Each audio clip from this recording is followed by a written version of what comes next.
பணிப்பகிஷ்கரிப்பில் ஈடுபட்டுள்ள ரயில் ஊழியர்கள் சேவையிலிருந்து விலகிச் சென்றதாக கருதி தபாலூடாக பிரத்யேக கடிதத்தை அனுப்பியுள்ளதாக போக்குவரத்து அமைச்சர் பந்துல குணவர்தன தெரிவித்துள்ளார்.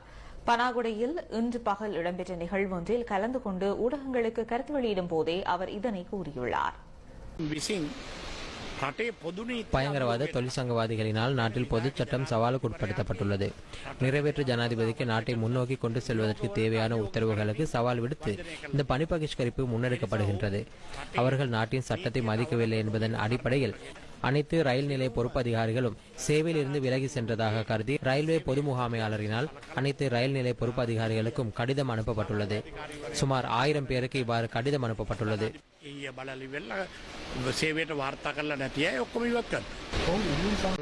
கோரிக்கைகள் என்ற பெயரில் நாட்டு மக்களுக்கு பாதிப்பு ஏற்படும் வகையில் போராட்டத்தில் ஈடுபடுவார்களாயின் கோரிக்கைகள் தொடர்பில் கவனம் செலுத்த முடியாது. சுயநலமாகவும் தான்றோண்டித்தனமாகவும் அரசு சேவையை முன்னெடுத்து செல்ல முடியாது.